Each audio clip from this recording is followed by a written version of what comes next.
సరే, ఈరోజు మనం టైం ట్రావెల్ చేద్దాం.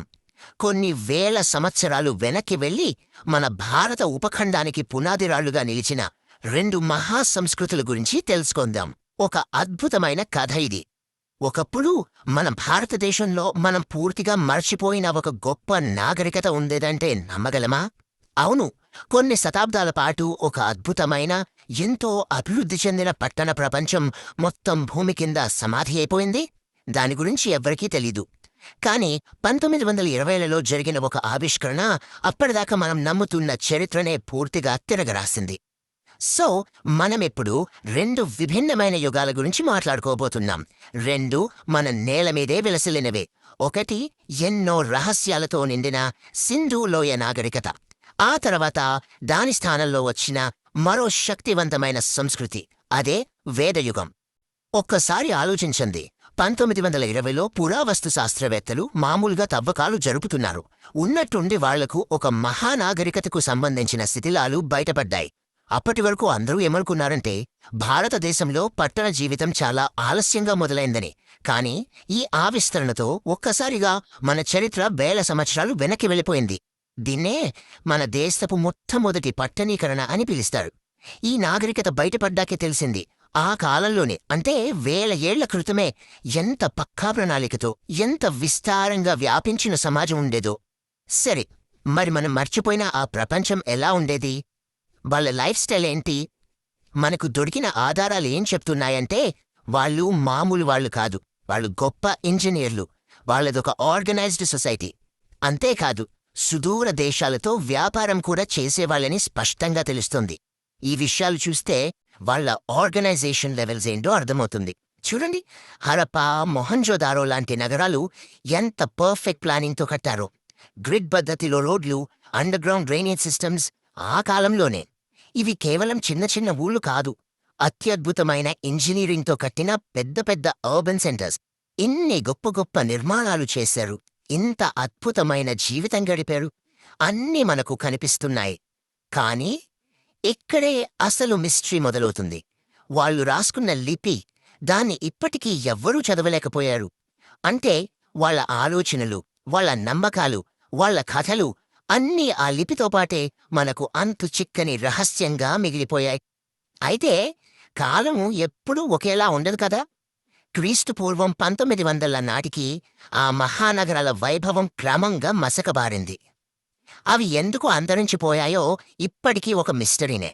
కాని వాటి పతనం తర్వాత అదే నేలపై నెమ్మదిగా, పూర్తిగా భిన్నమైన జీవన విధానంతో ఒక కొత్త సంస్కృతి పుట్టుకొచ్చింది. ఈ కొత్త యుగానికి దాని గొప్ప వారసత్వం పేరే పెట్టారు.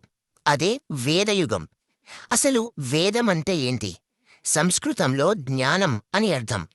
ఈ వేదాలు కేవలం పుస్తకాలు కావు. అవి శ్లోకాలు, యజ్ఞాల గురించిన విజ్ఞానం, జీవితం గురించిన లోతైన తాత్వికత, వీటన్నిటి సమాహారం. ఇందులో అసలు అద్భుతమైన విషయమేంటో తెలుసా? ఈ వేదాలేవీ మొదట్లో రాయబడలేదు. ఇంత అపారమైన జ్ఞానాన్ని తరతరాలుగా కేవలం నోటి మాట ద్వారా గురువు నుంచి శిష్యుడికి అలా వేల సంవత్సరాలుగా కాపాడుకుంటూ వచ్చారు. ఒక్కసారి ఊహించండి ఎంతటి జ్ఞాపక శక్తో. సరే, ఇప్పుడు ఒక ఆసక్తికరమైన పోలిక చూద్దాం. ఒకవైపు సింధులోయ నాగరికత, మరోవైపు వేద సంస్కృతి. ఒకే నేల మీద వేర్వేరు కాలాల్లో విలసిలిన ఈ రెండు ప్రపంచాల మధ్య అసలు తేడాలేంటో చూస్తే మనకే ఆశ్చర్యం వేస్తుంది. చూడండి ఎంత తేడా ఉందో. సింధులోయ ప్రజలు పెద్ద పెద్ద నగరాల్లో పక్కా ప్లానింగ్తో ఇటుక ఇళ్లలో జీవించారు. వాళ్ళది ఒక అర్బన్ లైఫ్ స్టైల్. మరి వేదకాలపు ప్రజలు, వాళ్ళు ఎక్కువగా పశువుల మీద ఆధారపడి చిన్న చిన్న గ్రామాల్లో గిరిజన సమూహాలుగా జీవించారు. పూర్తిగా భిన్నమైన జీవనశైలి. డబ్బు, సంపద విషయంలో కూడా అంతే. సింధు నాగరికతలో వాణిజ్యం, చేతివృత్తుల ద్వారా వచ్చేదే సంపద.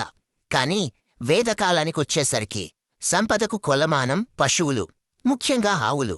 ఎవరి దగ్గర ఎక్కువ పశువులుంటే వాళ్లే ధనవంతులు. ఆవుల కోసం గరిష్టి అని యుద్ధాలు కూడా చేసేవారంటే చూసుకోండి. ఇక జ్ఞానం, కమ్యూనికేషన్ విషయానికొస్తే ఇక్కడే అసలైన తేడా కనిపిస్తుంది. సింధు ప్రజలకు ఒక లిపి ఉంది.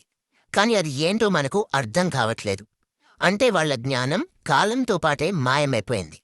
కాని వేద సంస్కృతిలో బలమైన మౌఖిక సంప్రదాయం ఉంది. సంస్కృతంలో వాళ్ళు చెప్పిన జ్ఞానం వేదాల రూపంలో ఈ రోజుకి మనతోనే ఉంది. ఒకటి కనుమరుగైతే మరొకటి నిలిచింది. సో సింధు నగరాలు కాలగర్భంలో కలిసిపోయి ఒక పెద్ద మిస్టరీగా మిగిలిపోయాయి. కాని వేదకాలం అలా కాదు. అది ఆ తర్వాత వచ్చిన భారతీయ సంస్కృతికి, నాగరికతకు ఎన్నో విషయాల్లో బలమైన పునాది వేసింది.